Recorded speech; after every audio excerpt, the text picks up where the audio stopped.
All right, welcome everybody. The Rockets get a big win in Oklahoma City, 112-106, a game that was televised nationally on ABC. And yes, Oklahoma City was missing their MVP, Shai Gilgeous-Alexander. They were missing a former All-Star, Jalen Williams, and they were missing their underrated third best on-ball guard with Ajay Mitchell.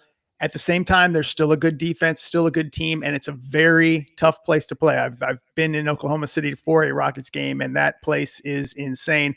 Rockets get a huge win. Tari and Bari were absolutely excellent this whole game. Şengün rebounds after this really rough week with a triple-double and, created Amen Thompson out in this game. Kevin Durant, they completely loaded up on him defensively. So this is a really good win, 112-106. I'm here with Ben DuBose. You can follow him on Twitter at Ben DuBose and read him on Rockets Wire and on ClutchFans, as well as Paulo Alves. Paulo, you can follow Paulo on Twitter at Paulo Alves NBA. You can see the handles underneath them. Guys, this was, yes, they needed to win because a loss would have reflected poorly, but they got a good win in a tough place to play.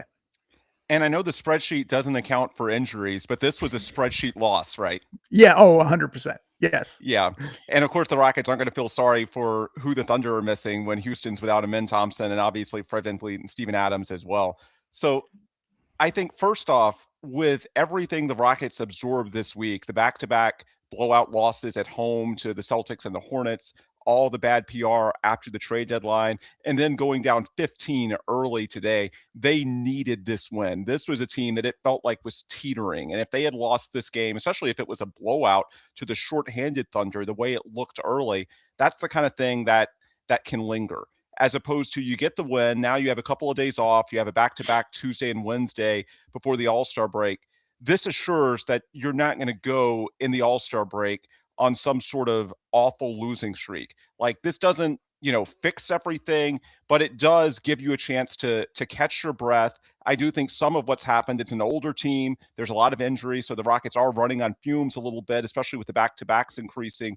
And so they just needed to get a win to stabilize. And the fact that it came against the defending champs on national TV, that only helps. But I think the real story today, defensively, the challenge would be a billion times more and will be when the Thunder have SGA and J-Dub. Let's be honest about that. But on the other end of the floor, for the Rockets offensively, I don't think the formula is all that different regardless of who the Thunder have out there, because defensively, they still have their marquee pieces. And they're going to do what they do when it comes to, physically defending Kevin Durant, the intense ball pressure, overplaying the passing lanes. And I do think that relative to that opening night loss in Oklahoma City, the Rockets did some things better today on the offensive end of the court, most notably Tari Eason and Jabari Smith Jr.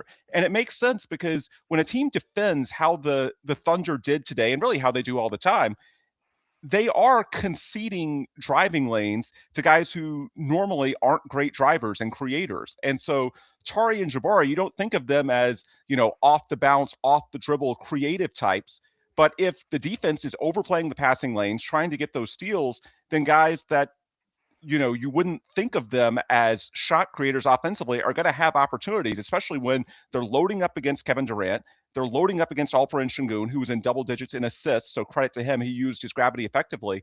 I think, this was a good counter from the Rockets. And I'm not going to say, that you should assume that they figured it out against the Thunder, because defensively, the challenge is going to go way up when they have SGA and J-Dub. But offensively, it was really ugly in that opening game at the start of the year. It was better tonight primarily because they could trust Tari and Jabari to make plays off the dribble. I think that's essential against a defense like the Thunder and how aggressively they play on the perimeter. So I think this was a huge game for the Rockets confidence-wise, both short-term, just, getting the stench off of the past few days, and then against the Thunder. I do think, at least on the offensive end of the court, it gives the Rockets something that they can build upon moving forward. Yeah, 100%. But as Dave said, you do have to take into consideration, and it's a massive factor, that they don't have their two lead ball handlers, two all-stars. One guy that's in contention for being the best player in the league, even though I don't really believe that, but he's a top 5 guy, no doubt about it. And you also got to take into consideration that the way the Thunder were defending, completely taking away Şengün and KD in whichever ways they could.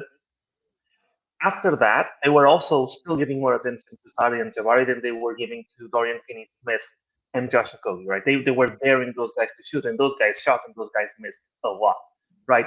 And obviously, that's a strategy that they go to, knowing that they need a little bit of an outlier performance-wise from somewhere. Right? They need to add variance to this game because they're playing so short-handed, right? And it kind of went as good as it possibly could offensively as far as those guys missing shots. Like those guys could not hit the broadside of a barn. And to be honest, I think there will be a discussion at some point this season if playing Dorian Finney-Smith is still the go-to. But moving on from that more negative part, I do think that this game is the latest in a series of games in which Jabari Smith Jr. has played a lot better than people have been giving him credit for the entire season. He had a 6-game stretch where he played really poorly. And during that six-game stretch, it seemed like the public opinion of Jabari has completely shifted.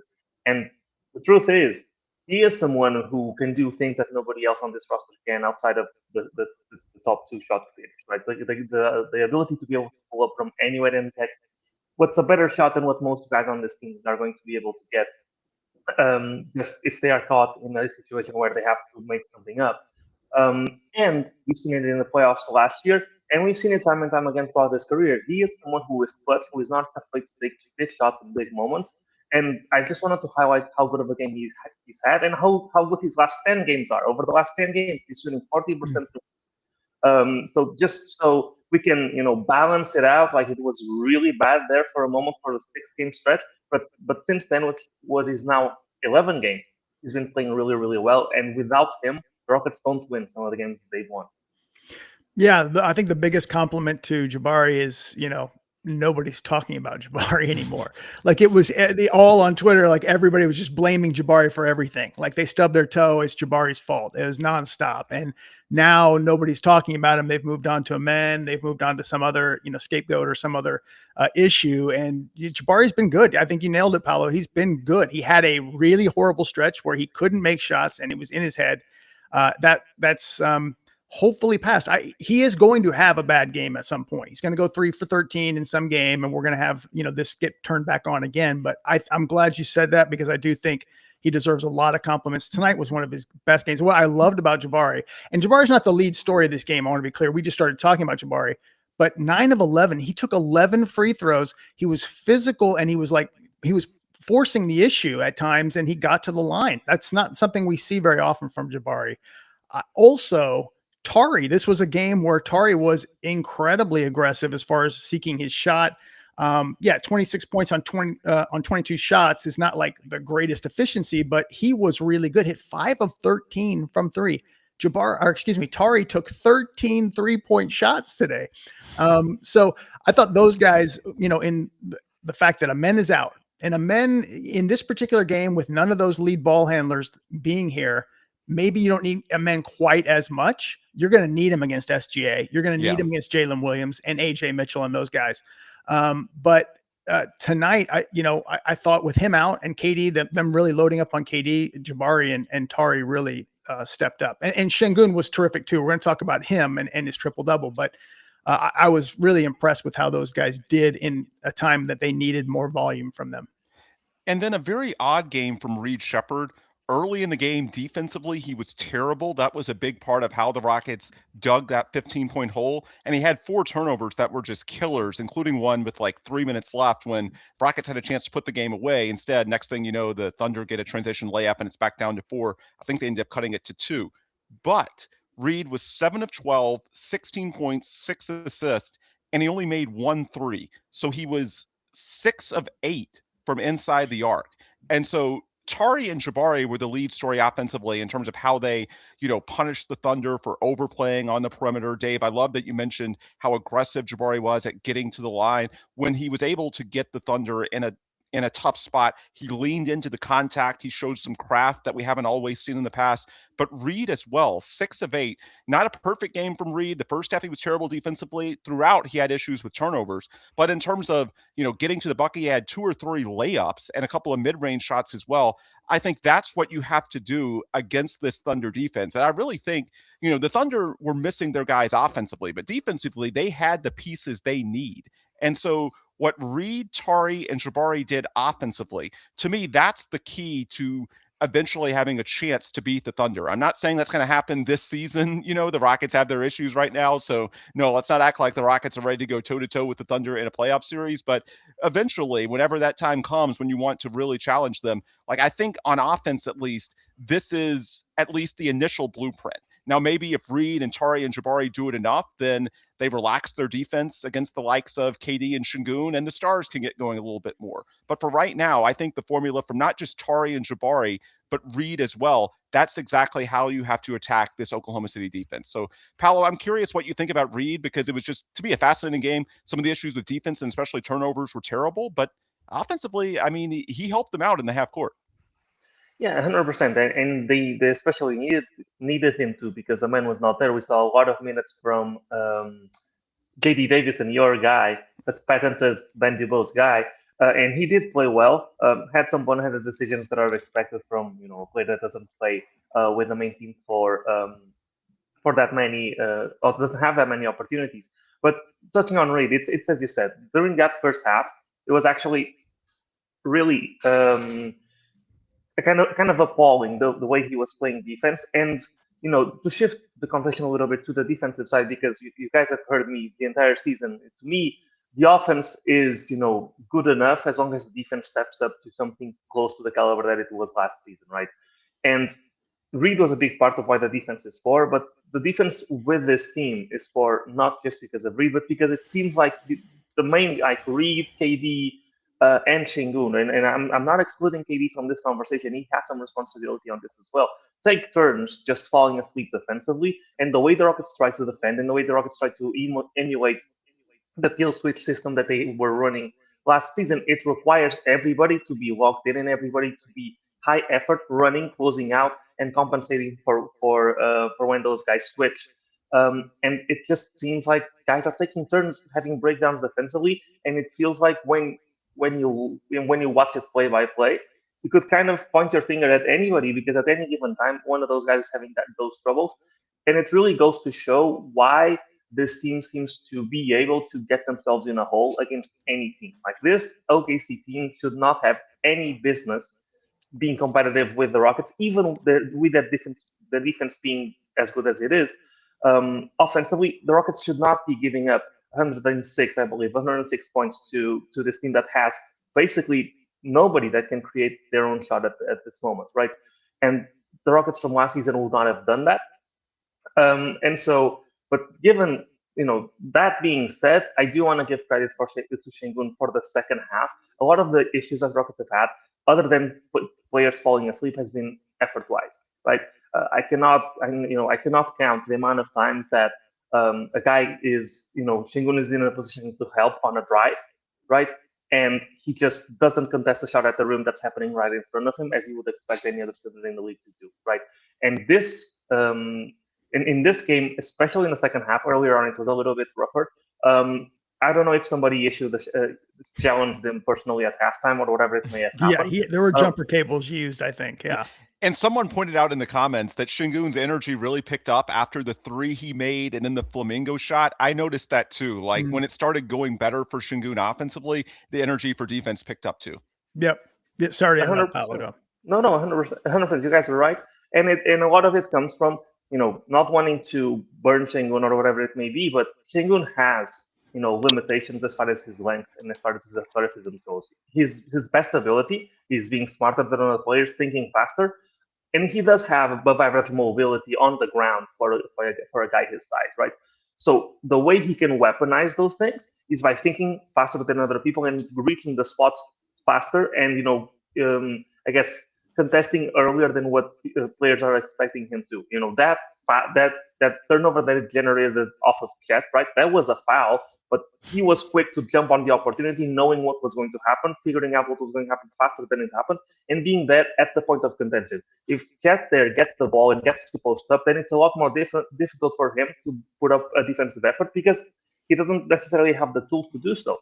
And the same happens, he had multiple blocked shots where he got beat, recovered, and blocked the shot. That only happens if the moment you get beat, you immediately, move your legs, shift your body position to be able to be in a position to contest the shot afterwards. That's something that he hasn't been doing earlier on. As I said before, I cannot count the amount of possessions in earlier games this season where someone's driving right at him and he chooses to lazily just box out, hit the center, rather than contest the shot. You got to contest the shot and force the player to make the play and drop the ball off to the center. That's how defenses play, right? You force an extra decision and you hope that someone can pick up the guy that you just left open. If you're not putting up the initial resistance and forcing that extra effort from the offense, especially in the scheme that the Rockets run, you're never going to get that success defensively that you want. And that's why teams like the Pacers, teams like the Kings, teams like these extremely short-handed Oklahoma City Thunder are able to stay in games with the Rockets up until very, very late, because they are always a cold stretch from 3 away from being down double digits and struggling to come back. I will say, though, one thing you've noted in the past, Dave, people think of you as a Şengün hater, if you will. Well, probably all three of us are thought of as Şengün haters, to be real. I hope I'm number one, though. I hope I'm number one. You're taking the number one spot? Go ahead, though, yeah. But one thing to your credit that you've always said in his favor is that he tends to get up for these bigger games. And, the defending champs on the road, national TV. And as far as his, assignments, both Chet and Hartenstein were playing. Now, I know if you have SGA going downhill, obviously you're going to be able to attack Şengün in a lot of different ways. The Thunder tonight just didn't have the guys in the perimeter to really challenge Şengün in that way. But I just thought overall the intensity from the jump was better. And then especially in the second half, it picked up. And, he's got a lot of warts, but that's one positive. He does seem to play with a higher intensity for these bigger games. I've heard you say it before, Dave. And, the Warriors series last year, he wasn't at his most efficient, but I thought especially early in the series when a lot of the young guys, it took, them some time to get their legs underneath them to adjust to the intensity of the playoffs. Şengün was a guy from the start. Remember the dunk he had over Draymond? Mm-hmm. He was the one young guy who did seem to embrace the moment, embrace the stage. And so that's not meant to, try and wash away what we've seen the last couple of months when he's been below average defensively. No, that's a very real consideration. Going into today, he was the Rockets were almost 8 points worse in net defensive rating with Şengün playing this year. Last year, they were 3 points better. So it's definitely been a decrease. And it's not to say that today, outweighs all the negatives from the last couple of months. But it is a reminder that there is, in these bigger games, when the spotlight is on, he does have an extra gear. It would be nice to see it more frequently, but at least this was a reminder that he still has it in him, right? Yeah, I want to talk about Reed, or just chime in on Reed, but let me go Şengün first. I'm really happy to see Şengün have this game: 17 points, 12 boards, 11 assists, had 3 steals, 3 blocks, including that one on, I believe, Cason Wallace, where Wallace got past him and he recovered and blocked it. And you heard Şengün, sort of yell at the fans and stuff. He was pumped up. His defense was better. Definitely. I thought he stepped that up. He needed this in the worst way. We talked about this before. I haven't seen anybody get hit this hard PR wise in a while. Like he had the defense got focused on on the ESPN show, got focused on the ABC, his defense. And then of course the issue with the female official in Boston, we're seeing people who don't even know who Alperen Şengün is trashing him on social media. It's crazy right now. So he's taken a beating. He needed this to rebound. I thought he played well. And with Amen out, he was definitely the guy. I mean, they were hitting threes. They started out, the Rockets, hitting their first 4. Then they went into a cold spell. And that's really how Şengün was, racking up those assists. He was finding those guys out on the perimeter. And I thought that was something that was interesting about this game as well. 43 threes for the Rockets is, I'm going to have to check. It's probably rare. We don't see that very often. We see many games 16, 20, low 20s. It's good to see them do this. This is what I kind of want to see. And I just wanted to chime in on Reed because Reed is somebody that I agree with all the people in the chat saying that this is a guy who needs to play. You got to play Reed. I totally agree. I don't know if people are trying to have both. In other words, this is a special KD year. We have to win now, but we also need to play Reed. Maybe those two things align. But I think we saw in the first half, he was -8, -9. There was a lot of defensive moments today with Reed that were rough. He had the 4 turnovers, including one in crunch time that you kind of held your breath for a little bit. But he does make winning plays here and there, and I want to see him play and develop. You just have to really decide if you're willing to, maybe sacrifice a game or two, because that can happen with younger players who are gaining experience. So that's all I'll say on that. Yeah, 100%. And to the point on threes, keep in mind the Rockets didn't have Amen or Steven Adams today. So many of the low three games by volume were when Amen, Şengün, and Steven were playing extended minutes together. And so that's 3 of your 5 that are non-spacers. Generally today, you only had one non-shooter out there, and Şengün even made a 3 today. So I think when you have the pieces that they had today, you almost have to shoot threes at volume to have a chance. And kudos to Ime and the Rockets, they did. Sorry for interrupting, Paulo. You can go. No, I was gonna touch on something that they said that I thought was really valid. The thing about people saying you can't have your cake and eat it too. You can say it's a special KD year, and at the same time say, hey, we gotta play Reed Sheppard a lot, right? And I want to reach back to something that Rafael Stone said in the post deadline press conference, which was, we're not a developmental team. And I think a lot of us being a developmental team or not is Reed Sheppard, right? The other guys pull their own weight. They're going to get better, right? But they pull their own weight at this point, right? There's a difference between being there's a middle ground between being a full-on contender and being a full-on developmental team. This team's not rebuilt. Yeah. This team is contending, right? But the best way for this team to reach its maximum potential with the pieces that it currently has is by playing these young guys and hope they get better. Because if these guys are done developing and they're not going to get better at any point throughout the next few years of their careers as is expected because they're really young, then this team's never going to be a 1A contender. Because our guys are good. They're not 1A best player on a championship team good yet. So we need these guys to develop in order for us to be that team eventually. So it's not a developmental team. We're not prioritizing, minutes to young guys over winning.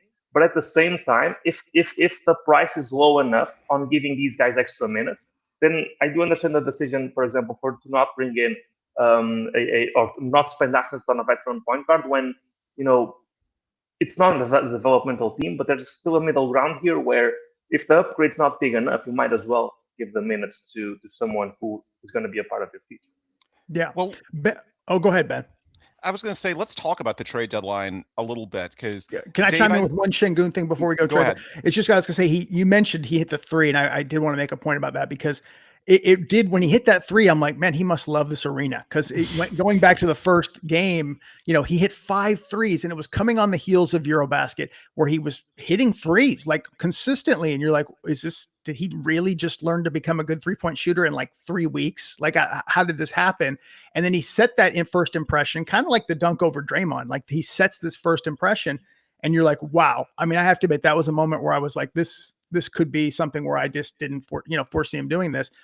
And that 3 he hit tonight is the 5th one in like over 2 months that he's made. Mm-hmm. And that's just in contrast to him hitting 5 in that first game. I think it's something he does need to have, because Amen needs to do it too. I'm not taking anything away from that, but Amen has so many elite qualities that it makes it so if you're going to have a primarily offensive center, you need him to be versatile. Sabonis can do it. Jokic can do it. Şengün needs to add that range too. I think he's close, but for whatever reason, it's really slipped off. And tonight, it's nice to see him hit one. Go right into the trade deadline. It's fine. Okay, so couple little things. I'll save the JD Davison discussion for the end. That ties into today's game as well, but that's more about the buyout market, because I do think there's an interesting conversation to be had about, is JD better than a lot of the options that are out there on the buyout market if the Rockets simply play him? We'll talk about that in a few minutes. As far as bigger picture takeaways, you mentioned KD and the win now emphasis. One thing I posted in the Rafael Stone press conference thread today on ClutchFans, I just wanted to remind people. So the KD trade agreement was reached on June 22nd of last year. On June 18th, I reported, and I think some other people did as well, but I reported this on Jackson Gatlin's show, Locked on Rockets, and I bumped it today. The Rockets had made it clear that Fred VanVleet was not going to be a part of the KD trade talks because they didn't think they were a good enough team for KD to be worthwhile if they lost Fred. And lo and behold, 3 months later, just a freak accident, and they lose Fred. So a lot of these people that are talking about the lack of alignment, oh, you bring in Kevin Durant, but then you don't go all in. The Rockets wouldn't have brought in Kevin Durant if they had known they wouldn't have Fred. They specifically kept Fred out of the talks for that reason. So This is not PR spin after the fact. They said it. I reported it before the trade. This was their mindset. Now, after Fred got hurt, obviously they tried to spin it as well. We hope we can still contend. We'll give more reps to Amen and Reed, yada, yada. I mean, what else are they going to say? I mean, one of your most important players gets hurt right before training camp. What are you going to say? Oh, the season's over, pack it up? No, I mean, they're going to put on a brave face, but I think, the proof is in the pudding. They knew last June that they needed Fred to have a chance at contending with KD. So Fred going down, it does put them in a tough spot where they know they have Kevin Durant playing amazing basketball, but it's really tough to actually win a championship this year unless Fred comes back. And even if Fred does come back, he's probably going to be limited. So I just think that's important context to remember about the deadline overall. If it seems like there's not alignment between the KD trade and the lack of deal making at this deadline, well, there was a big variable in between that changed the thinking that went into the KD trade and the thinking at the deadline. Secondly, there's a lot of comments in the chat about Dorian Finney-Smith. So one reason the Rockets were boxed in at the deadline, one big reason. So they went into the first apron hard cap. They used their non-taxpayer mid-level to sign DFS. And to this point, it hasn't worked out. Hopefully, he didn't look good today, missed a lot of open shots. I did think he was moving a little bit better, but on the balance, certainly not a positive game for him. And so hopefully he's only been playing about 5 to 6 weeks. And so hopefully by the end of the season, he's closer to the guy he's been the last couple of years. And he was clearly a positive role player for the Lakers and the Nets. But if it doesn't work out, there is something to be said for mitigating the damage. And so, yeah, the Rockets, by limiting their flexibility, if not for signing DFS, they wouldn't have been hard capped at the first apron. You could have used the disabled player exception that you got for Fred VanVleet. So, yeah, the DFS signing to this point has absolutely hurt them. It's a big part of why they were boxed in. But if you trade him at the deadline, and he was the most movable piece from a salary perspective, especially because now you need Clint Capella as your primary backup center with no Steven Adams. If you move DFS at the deadline for a pending free agent, which that's most of the players getting dealt, like a Kobe White, and it doesn't move the needle, you're probably not going to win a championship with Kobe White. And then you go into the offseason and you need a big trade. You can't trade Kobe White as part of that package. So you lose the salary slot as well. Even in the worst case scenario, Dorian Finney-Smith is still an expiring contract this summer that can help you with trades. So the absolute worst case scenario would be the Rockets trade DFS for Kobe White.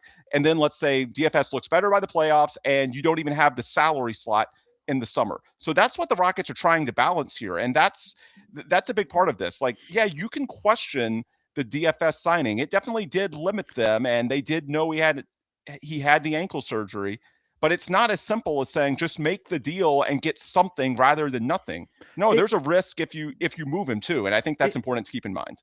Yeah, and I don't mean to interrupt, but it's almost like to illustrate it from an extreme example, you could be choosing between Kobe White now or like Giannis in the summer. There are other things that you could add, I guess, but like he is a piece that's key for, and correct me if I'm wrong, Ben. I'm not trying to, put words in your mouth, but he is a piece that could be used in a bigger trade because he's going to be expiring next year. Someone in the chat, DFS is a negative asset going into the deadline, so Stone didn't want to sell low.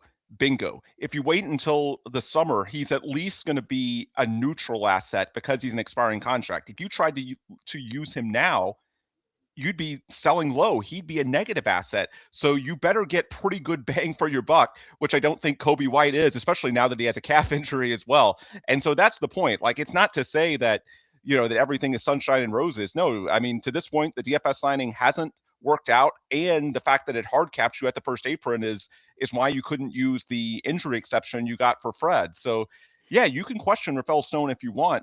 I'm just saying it's not as simple as just cut bait as soon as possible and get a warm body. No, at least if you go into the summer, you do have some trade optionality. And by the way, kudos to Tillman Fertitta for being willing to pay the luxury tax on that as well. Oh, we lost you, Paulo. I think we lost you, Paulo, for some reason. Oh, you're on mute. All right, I left the mic muted. But I do want to touch a little bit on the deadline stuff. I do think that besides what Ben said, that and I think someone in the chat said as well, that's really valid, that they would be selling low on Dorian Finney-Smith, and they would never be trading Clint Capella without having a replacement lined up because, well, he's the only backup center at this point. But I do think that even more important, that makes sense from a micromanaging of assets standpoint. From a team performance standpoint, right? It's more about, do you really believe that trading for a guy like Kobe White, for example, is gonna be what pushes this team over the top? Do we think we're close enough to a team of the likes of OKC, who seems to be a dynasty happening at this moment? It's only been one championship, but they are by far the favorites to win this year again. Is this what's going to bring you over the top to beat a team like that? The Warriors are obviously an outlier, but go back to those years. Would you have spent those assets to get someone who wasn't going to impact the team that much, try to contend early in that Warriors dynasty, or would you have rather had those assets at the time where James Harden was in his prime and you have Chris Paul and you truly could make a dent on a team like that? I do think not only is OKC really good, it's always a bit unrealistic to expect, and I do not agree with Stone saying outright, coming in public and saying, hey, perhaps this is not our year. I don't think that's a good message to put across, especially for the players. I do think he made a mistake communication-wise there. But if we're being brutally honest, this team going into the season fully healthy was expected to be, a little bit below the Thunder going into the season, right? Now they have lost two key starters that bring skill sets that we don't have on the team, Fred VanVleet and Steven Adams. There are 40 million worth. Yeah, 40 million in cap is my next point. 40 million in cap, and that is now basically dead cap for this season. Is any version of this team with 40 million in cap market and two starters actually going to contend, or actually going to put up that big of a fight against the Thunder that it's worth further investing on, rather than and not doing anything is still investing. You're just investing instead of investing assets on someone to a point guard to come play it for the team and be better immediately. You're still investing, but you're just investing minutes instead of assets, and on Reed Sheppard instead of Kobe White. So you've got to, at some point, you've got to be pragmatic. You were not favored to beat the Thunder coming into the season. You now have two less starters, 40 million less in cap space. Pragmatically, do you still believe that you're going to be able to beat the Thunder? And that's the job of the GM. The job of the GM is not to listen to social media or to go on whims on a game-by-game basis because the team's playing poorly or because everybody on national media is saying that this team needs a point guard. The job of the GM is to be pragmatic and to plan for this season and seasons moving forward. And I think going into next season, if things go according to plan, you'll be thankful that nothing was done in this deadline. Because I bet you, if the Rockets are a first or second round exit this year, Kobe White was not going to get them across to the finals. So yeah. A guy. So as far as buyout candidates, this is just my hunch. I don't have any inside info or anything. I just look at this, reading the tea leaves, as a guy I think that they would go after. I'm sure I'm going to make some of the people who want offense dry heave with this suggestion, but the Pelicans, Kevon Looney. I think he's sitting there not playing. And this is a guy who is basically a Steven Adams light, but he can switch on defense. Yeah. Now he's 30 years old. There were some washed allegations in the past, but like, he is smart. He's disciplined. He's got a 7'4" wingspan. He has that kind of special rebounding quality, and he can switch on defense. He's comes from a switching program. I am just guessing here. I think that that's somebody that they want. That's who I think would fit, and who we'll see if the Pelicans buy him out. And he's played off of other stars in the past. We know the roles he's had on those Golden State teams. That's it. So I think playing alongside KD and Şengün, he would be a good fit in a complementary role. He's the type of guy that's not going to look good on a rebuilding team. By the way, question for either of you. Two-way players, are they eligible for the playoffs if they're on a two-way contract? I think they are. Oh, goodness. That is a Bima question. I am not 100% sure on that. Paulo, do you know? I do not know, but I don't see how they would. And I don't remember in the past two-way player for us playing in the playoffs. Not that would also be unlikely. Well, the reason I bring it up, and if someone in the chat wants to answer that question, Google it for us because I'm commenting live. The reason I ask, people want a point guard, and I understand why. But theoretically, you can use J.D. Davison, who's already on your roster, in that role, and use the open roster spot and your one buyout slot that you have room for under the first apron to sign a Kevon Looney, to sign a third big, to get you back to the formula when it was, Şengün, Steven, and Clint. Not that Looney's going to be Steven, but something closer to the original formula. Now, the trade-off is that if you use your buyout spot on a guard, or if you use it on a center, then you're not using it on a guard. So could JD Davison be your traditional point guard? I thought he looked good today. I wish Ime would explore more. He made a couple of threes, which is always the big variable, but you are getting close. I think you're at 43, 44 games now of the 50 that JD is allotted under the two-way contract. So you're probably going to need to convert him at some point if you want him to be available the rest of the season. Maybe you could save him as an option for the playoffs and keep him on the two-way, but I'm not sure if that's doable, and it may not be realistic if he's not playing in the regular season. Then I don't know how realistic it is to expect him to potentially have a role in the playoffs. But that's just one thing to keep in mind. Like JD Davison, he looked good today, and he could be a consideration. Maybe he's better than these, buyout point guards that are going to be out there, but you may have to make a decision because he's coming up on that 50-game limit on his two-way. So I'm curious what the two of you think about, the likelihood of just keeping JD and doing that as opposed to the buyout market. Just sorry to interrupt, Paulo. My 2 cents is I know people aren't going to like this. I would be a little surprised if it was a Chris Paul thing, but I will say I think that they still believe in Amen and Reed and developing those guys. They don't want. It's not that they couldn't use somebody like a Chris Paul or someone else or something like that. I think that they still want to play those guys the bulk of those minutes. Davison can contribute as well. I would be surprised if they added a guy who plays significant minutes over those. Someone in the chat says that, and don't hold us to it, but someone Googled and says that Davison on a two-way would be eligible for the playoffs because he signed his two-way contract prior to the start of the regular season. So he would be postseason eligible. However, to keep him on the two-way, he wouldn't be eligible to play once he hits the 50 mark. So that's just something to keep in mind. I don't know how realistic it is to expect him to potentially be a playoff option if he barely plays the next 2 months. So, you might have to realistically give Davison a standard contract if you want that to be viable. But at least it's theoretically an option that even if you keep him on the two-way and you use the open roster spot for a center, you could conceivably still have Davison as an option in the playoffs. Because I do think he looked good today. Let's just say that. Like defensively, he's so trustworthy, even though he hasn't played. And offensively, he just doesn't make the mistakes that Reed does. And, the Rockets internally sort of view Reed as a two guard. Like that was part of the reason that they weren't that keen on Kobe White. They see the two of them very similar in playing styles. And so there's going to be some matchups, as we saw today, where you can play JD and Reed together. And so that's something to consider moving forward. Yeah, and Paulo, I'll let you go, but Cam Thomas, I can't see that personally. But I could be wrong, but I can't see it. Go ahead. He is KD's boy, but I can't see it. Just seems like the least Ime Udoka type player that I've ever seen, maybe ever. Right. Cam Whitmore's close. There's a good battle between them. Whitmore's close. That's a good one. Regarding JD Davison, I keep saying this, and it's interesting why it didn't happen this game. But I do think that Aaron Holiday is still ahead in the depth chart, or should be. I do think he's a better player.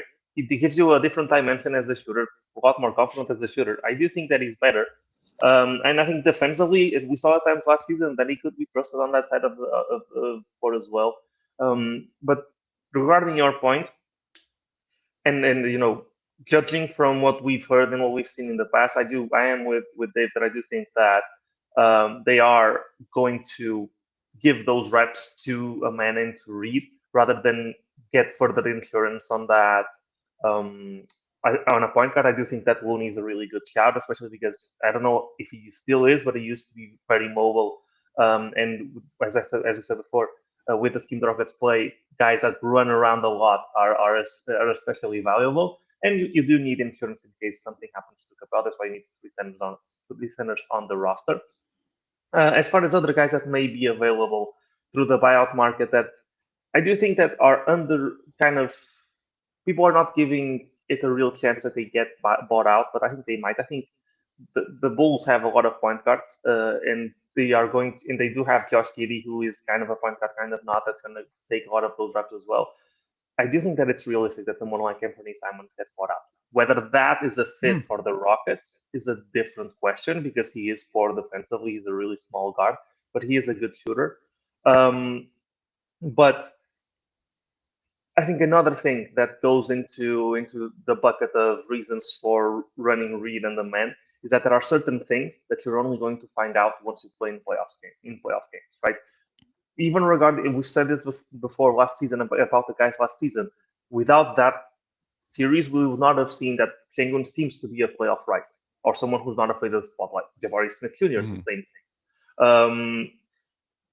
That stands true for a man on a bigger role and for Reed on a role at all that he didn't have last season. So seeing how those guys play in those situations is also something that, just from a data collection standpoint, is very important. And as rough as, I'm gonna say this, but it's not the nicest thing to say. It does give the front office some cover in the sense that it was a lot easier to move on from Jalen Green last season after the playoff series that he had. Yeah. If those guys have the man is obviously untradeable, but if Reed goes into a playoff series and we see that he's unplayable, or that he's having a really tough playoff series offensively, which is less likely than him being unplayable defensively, but could still happen. That does give the front office cover in case they want to include him in a trade. Cover with the fan base is what I mean, because Reed's one of the most beloved guys, right? And once you see how he looks in the playoffs, I don't think that's a factor in the way they are making a decision, but I do think it's something that's going to happen. And when we see them play, we'll see all of those untested, I guess, skills or lack thereof that they may these guys may have. And speaking of Jalen, I mentioned the Rockets wouldn't have done the KD trade if Fred had to be included. The way it turned out, not only did they sort of do the KD trade while losing Fred because of the injury, but they lost Jalen and Dylan as well. Like, losing Fred would have been a non-starter by himself, but then you lost Fred and two other starters. So that's why, if it seems like there's not alignment, it's a really tough spot that the Rockets were in. One last thing in the chat that I want to address before we hop out. Well, no, I lied. Two things. One will be very quick. Someone mentioned potentially cutting Aaron Holiday, converting Davison, and then using Holiday's roster spot for a center. The problem there is going to be the first apron hard cap. Like, you can make the roster spots work that way, but I don't know if you'd have the money to sign both a buyout guy and then convert Davison to a standard. So if there wasn't a hard cap, I think you could, but I'm not 100% sure, but I don't think that would work. A little more depth. Someone has mentioned this several times. I keep seeing Giannis deep down. You guys know that won't happen because it costs too much. What are your other big moves that could be made this summer? I'll throw in one very quickly. I'll let both of you chime in if you want. I'm watching the Kyrie Irving situation in Dallas. Now that they've moved Anthony Davis, it's a clear rebuild. The Rockets have the Mavs 2029 pick. His salary is big, but not huge, $39 million. He's 34 years old, coming off a torn ACL, so they don't have a ton of leverage. So the Mavs have an incentive to play ball with the Rockets. I think Kyrie would want to play in Houston because of his ties to Kevin Durant. I haven't heard anything, but to me, if they need something a little lower cost but potentially big impact, there's a lot of dots that connect there. So that's the one, aside from Giannis, that I'm sort of monitoring. Do either of you have suggestions? Kawhi comes to mind as a possibility. I think obviously we'll see how it plays out. AD is another one. I'm not saying he's high on this list. I'm just saying these are the guys that you might get moved in this sort of bigger salary type of situation. But I don't know. And to add to that, I'll let you, Paulo, answer that. But to add to that, I think you nailed it, Ben. Is like they have the first apron hard cap right now. They're not going to be hard cap next year. And to add to like the compliment you gave Tillman Fertitta about, being willing to spend the luxury tax, they're going to be willing to spend next year, and they're not going to be hard capped. I'm really encouraged by the position they're in. I think they're going to, people who want to add a bunch of players right now, I get it, the frustration, but I think they're all going to be in a good position this summer to make a big move. Yeah, I do agree. I do agree with that. But regarding potential guys that we could trade for, I'm actually looking at it a slightly different way. For example, a guy like Kawhi, right? To me, is not as enticing because I think the most meat on the bone that there is for this team, as I've said plenty of times, is defense. And Kawhi is a good defender, but I don't think what we're missing on defense is individual good defenders. I think we're missing high effort guys. I think we're missing guys that are willing to run that kill switch system, that are willing to go and make up for other players that have to leave their assignments for in order to run that scheme. And I don't think Kawhi at this stage in his career is that. Just like KD, he's an individual good defender, but he doesn't seem at this point in his career to be the guy that's going to be running around 100% of the possessions. He does do that to some extent in some possessions, but at this point, at 37 years old, it's expected that he won't be. And I'm afraid that in order for us to maximize Sengun on defense, we need guys like that. So I do think that there's a possibility that there is a big trade, but it is for a high effort defensive guy that's, a really high end starter. Like a Jaden McDaniels type? Like a Dylan Brooks type. Oh, okay. There you go. Let's go get Colin that Murray would make Boyles. Sense. I'm interested in Colin Murray Boyles. We'll You never were get interested him. in him last year. Yeah. This guy's going to be good, really good. But there's no way Toronto's parting with him at this point. But that's somebody that I think is fascinating. I would love to look at some younger players that are going to cost a little bit more, but that's tough to pull off. But I think that guy's got really special potential. Undersized, can play 5 and 4, and very versatile defender.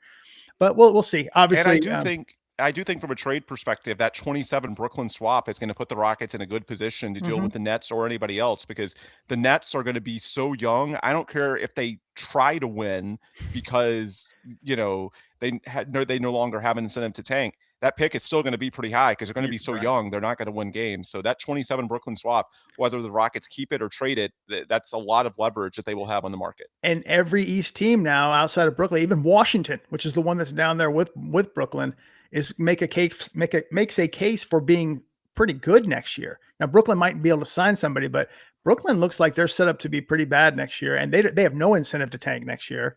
But that could be good. It's just, for me, it's the draft pool. How good's the draft pool going to be? Because this one, the 26 is so good. Well, your guy in Missouri. But that's the question I have. But it looks like the Rockets are holding on to a good pick. We'll see with Phoenix, but Brooklyn's looks good. Yeah. I do think that is, you mentioned McDaniels from the Timberwolves. I think the Rockets might not want to do that because they would be giving Minnesota the ammo to potentially go after a guy like Giannis if he's available. But I do think that there's 2 other names that are worth considering. One of them, I already said it, and I didn't say a guy like Dylan Brooks. I meant Dylan Brooks himself. It might make sense for the Rockets to give 2027 back to Phoenix, allow them to tank in exchange for Dylan Brooks. Who knows if that's a possibility? But I do think that a lot of our problems are because Dylan Brooks is not there, both from a leadership perspective and from an energy perspective. And the other guy that I did want to touch on, that's perhaps not known as a good high effort defender because, well, he's really good at something else. But I do think that Trey Murphy fits the bill as well as a higher cost guy that's not quite a star, but would be a high cost guy that we would need the Dorian Finney-Smith contract for. Yes, absolutely. Yeah. I know anything you guys want to say before we close up. I know we've gone long today, but it was definitely a lot to talk about with the deadline and everything else. But Ben, Paulo, anything you guys want to add? One last thing I wanted to address. You mentioned Şengün taking a bad PR hit this week, and you didn't even mention the post-game press conference that went viral when Ime had the line about they've done that since I've been here. It sounded funny, and everybody jumped on it. But just to add some context, the question was about teams hunting Şengün on switches, and honestly, I don't think Ime intended it to come across nearly as harshly as it did.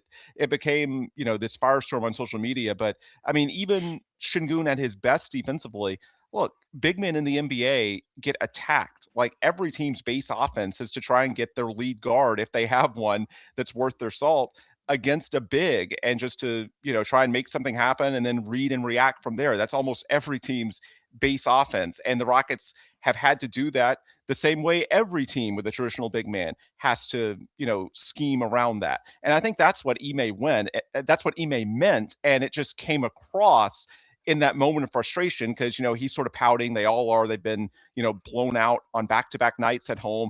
And it came across like he was throwing Şengün under the bus. I don't think that's what he meant. I think he was just speaking to the fact that, it's a challenge, but it's a challenge that they've been dealing with for years, the same way that, hell, even Minnesota with Rudy Gobert. Gobert gets challenged in that same way, one-on-one, by big time guards. Look what Luka did to him in the playoffs a couple of years ago. Like, this happens to every traditional big man. So I don't think Ime meant it nearly as harshly as it came across. That's all I'll say about that. Yeah, absolutely. Paulo, you good? Yeah. I got nothing else. Awesome. Appreciate you guys, and appreciate everyone who hanging around with us tonight for over 50 minutes. It's a good win for the Rockets. They come back home now, play the Clippers twice. These are not easy games. They should be a lot easier than they were. I'll say that. No Zubac, no Harden. I believe Darius Garland is still out. They have Kawhi, who's playing great, but it's not the same team that was 17-4 and really moving up the charts. So hopefully they can win those 2 games. And then I think after that, it's All-Star break, or maybe it's Charlotte first. I can't remember. Then you have at Charlotte, at New York.